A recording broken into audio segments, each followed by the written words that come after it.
Praise the Lord. எல்லாரும் சந்தோஷமாக இருக்கிறீங்களா? கர்த்தர் நமக்கு கொடுத்த இந்த புதிய நாளுக்காக கர்த்தரை ஸ்தோத்திரிக்கிறேன். இந்த காலை நற்செய்திக்கு உங்களை வரவேற்கிறேன்.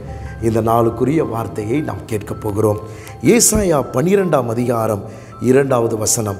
இதோ தேவனே என் இரட்சிப்பு, நான் பயப்படாமல் நம்பிக்கையாயிருப்பேன். இவ்வளோ ஒரு அருமையான ஒரு வார்த்தை. தேவனே நம் இரட்சிப்பாய் இருக்கிறார். அவர் நமக்கு இரட்சிப்பை கொடுக்கிறவர் மாத்திரம் அல்ல, அவரே நமக்கு இரட்சிப்பாய் இருக்கிறார். அதனுடைய அர்த்தம் என்ன? He is always there for us. அவர் எப்பொழுதும் நமக்காக கூட இருந்து நம்மை இரட்சிக்கிறவராக இருக்கிறார், நம்மை மீட்டு கொள்ளுகிறவராக இருக்கிறார், நம்மை பாதுகாக்கிறவராக இருக்கிறார். பாருங்கள், அநேக நேரத்தில் நம்ம நினைப்போம், இந்த விஷயத்தில் நான் சோர்ந்து போய் விழுந்துருவேனோ, இந்த விஷயத்தில் அப்படியே நான் குழியில் விழுந்துருவேனோ.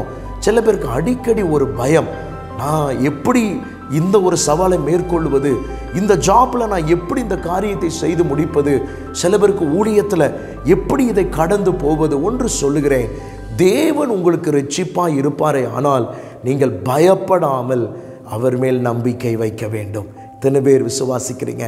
அவர் மேல் நம்பிக்கை வைக்க வேண்டும். ஏன்? கர்த்தர் மேல் எவன் நம்பிக்கையாக இருக்கிறானோ அவன் ஒரு நாளும் அசைக்கப்படுவதில்லை. கர்த்தர் மேல் யார் நம்பிக்கை வைத்திருக்கிறார்களோ அவர்கள் பாக்கியவானாய் கர்த்தர் பார்க்கிறார். சோர்ந்து போகாதீங்க.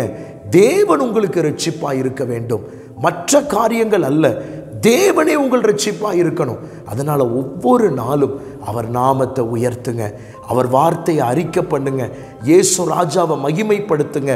அவர் உங்களுக்கு இரட்சிப்பாய் இருந்து பயப்படாமல் கர்த்தர் மேல் நம்பிக்கை வைக்க இன்னும் உங்களுக்கு உதவி செய்வார். எந்த நம்பிக்கை உங்களை கடைசி வரைக்கும் கொண்டு போகும் தெரியுமா? உலகத்தின் மேல் வைக்கிற நம்பிக்கை அல்ல, மனுஷன் மேல் வைக்கிற நம்பிக்கை அல்ல, இன்னும் சொல்லுகிறேன், குடும்பத்தின் மேல் வைக்கிற நம்பிக்கை அல்ல, நாம் சம்பாதிக்கிற பணத்தின் மேலே நம்பிக்கை வைக்கக்கூடாது, கர்த்தர் மேலே நம்பிக்கை வைங்க.